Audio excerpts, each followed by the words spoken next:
Bismillahirrahmanirrahim. Assalamualaikum warahmatullahi wabarakatuh.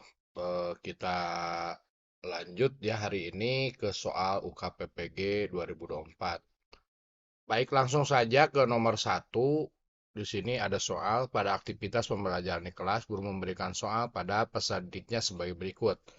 Jika suatu persegi panjang memiliki panjang sisi 15 cm dan lebar 10 cm, tentukan keliling persegi panjang tersebut. Nah, di sini jawaban siswa adalah 150 cm persegi. Dengan alasan keliling persegi panjang adalah panjang dikalikan lebar. Penanganan yang tepat untuk mengatasi kesulitan peserta didik tersebut adalah memberikan penjelasan ulang bahwa rumus keliling persegi panjang adalah panjang dikalikan lebar. Pertanyaan pancingan terkait dengan rumus luas persegi panjang. Scaffolding kepada peserta didik, cara menentukan keliling bangunan persegi panjang. Soal lebih sulit tentang penentukan keliling bangunan persegi panjang, hukuman pada peserta didik yang mengalami kesalahan dalam menjawab. Nah, di sini ada kata kunci yaitu mengatasi kesulitan.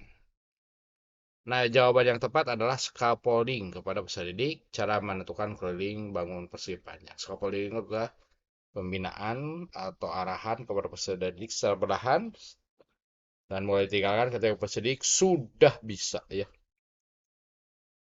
Soal nomor 2, seorang guru melakukan pembelajaran di kelas untuk membuat peserta didiknya kompeten tentang rumus luas segitiga. Untuk mencapai harapan tersebut, guru melakukan pengelolaan kelas yang berpusat pada peserta didik. Pernyataan di bawah ini merupakan pengelolaan kelas yang berpusat pada peserta didik. Nah, di sini bisa dijawab lebih dari satu. Guru membagi peserta didik menjadi 5 kelompok. Ya. Tiap kelompok diberi soal menentukan luas segitiga. Setiap peserta diminta untuk menyelesaikan soal yang diberikan. Setelah pekerjaan selesai, semua peserta didik diminta untuk mengumpulkan jawabannya. Itu pernyataan satu. Selanjutnya, guru membagi peserta didik menjadi 5 kelompok. Tiap kelompok diberi soal menentukan luas segitiga. Setiap kelompok diminta untuk berdiskusi menyelesaikan soal yang diberikan. Setelah diskusi selesai, salah satu kelompok diminta untuk presentasi dan kelompok lain untuk menanggapi. Terakhir, guru memberikan penguatan materi. Guru menjelaskan rumus luas segitiga. Semua peserta didik diberi latihan untuk menghitung luas segitiga. Semua peserta didik diminta untuk mengumpulkan hasil pekerjaannya. Guru membagi peserta didik menjadi 5 kelompok. Tiap kelompok diberi lembar kerja menentukan luas segitiga. Setiap kelompok diminta untuk berdiskusi lembar kerja yang diberikan. Setelah diskusi selesai, salah satu kelompok diminta untuk presentasi dan kelompok lain untuk menanggapi. Terakhir, guru memberikan penguatan materi. Ini ya. Nah, dan yang terakhir di sini, guru meminta peserta didik bekerja secara berpasangan untuk menentukan luas segitiga. Setelah selesai kerja berpasangan, salah satu seorang peserta didik diminta untuk mempresentasikan hasil kerja pasangannya. Siswa lain diminta untuk memberikan tanggapan. Setelah presentasi selesai, guru memberikan penegasan. Nah, jawabannya adalah ini ya. Ini bisa jawabannya.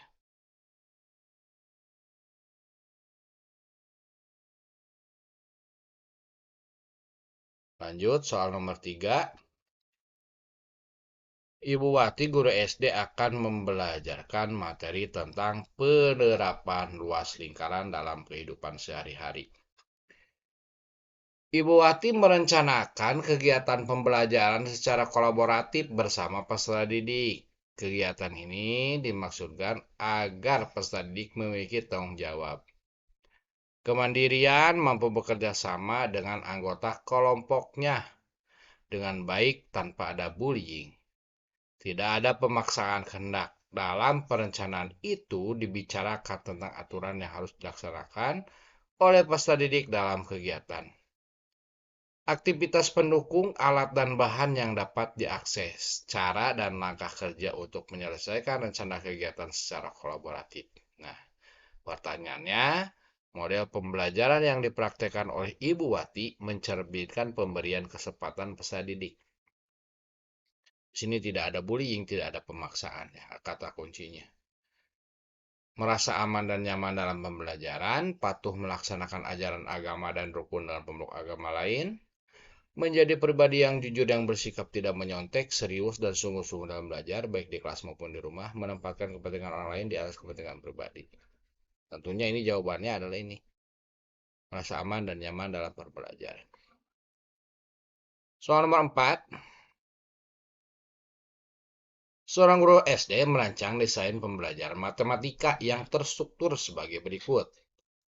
Guru mengajak peserta didik mengamati gambar suatu segitiga yang berasal dari setengah persegi panjang beserta ukurannya. Kemudian guru mengajak peserta didik untuk menemukan tinggi segitiga tersebut.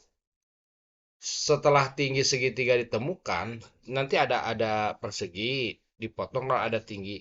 Guru mengajak peserta didik untuk membandingkan luas segitiga dengan luas persegi panjang. Kegiatan pembelajaran yang direncanakan guru tersebut bertujuan untuk menemukan, karena ada tinggi, berarti itu adalah rumus luas segitiga ya. Di soal nomor 4, nomor 5 maaf. Seorang guru SD mengajar di sekolah yang lingkungan sekitarnya adalah peternakan ikan yang diternakan di kolam. Pada pertemuan yang akan datang, guru mengajak peserta didiknya belajar menentukan volume balok. Di sini ada peternakan ikan. Desain pembelajaran yang dilakukan oleh guru tersebut yang sesuai dengan kondisi lingkungan peserta didik adalah, ini kondisinya adalah ada peternakan ikan dan ada kolam. Berarti ini jawabannya. Guru mengajak peserta didik belajar di luar mengamati kolam ikan yang berbentuk balok dan meminta peserta didik untuk mengukur panjang dan lebar serta kedalaman kolam ikan dan meminta peserta didik menghitung volume dari kolam ikan tersebut. Sesuai dengan cerita yang ada ya. Soal nomor 6. Tujuan pembelajaran yang ingin dicapai guru di SD Sukaria adalah peserta didik dapat menyebutkan contoh hak dan kewajiban warga negara dan Undang-Undang Dasar Negara Republik Indonesia tahun 1945. Ini tentang hak dan kewajiban. Guru tersebut ingin menunjukkan contoh pelaksanaan hak dan kewajiban dalam kehidupan sehari-hari. Nah, di sini ada penggunaan media. Media berbasis ICT yang cocok digunakan dalam pembelajaran tersebut adalah ada media untuk hak dan kewajiban. Dari pilihan ini, jawaban yang paling tepat adalah, ada video yang menggambarkan pelaksanaan hak dan kewajiban warga negara dalam kehidupan di masyarakat. Ini sesuai dengan contoh ya hak dan kewajiban. Soal nomor 7, rumusan tujuan pembelajaran berbunyi melalui penggunaan media pembelajaran, peserta didik dapat menentukan jaring-jaring balok. Media yang tepat untuk mencapai tujuan tersebut adalah, di sini ada kata kunci jaring-jaring balok. Nah, medianya yang paling cocok kita bisa lihat hal di sini. Jawaban yang paling tepat adalah balok dari kertas yang dapat dibuka membentuk jaring-jaring balok.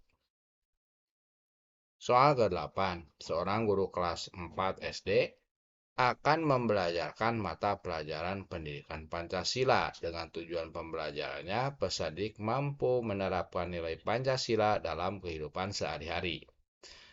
Dalam rangka mencapai tujuan tersebut, guru mengembangkan media pembelajaran yang kreatif dan inovatif. Media yang cocok yang digunakan guru tersebut adalah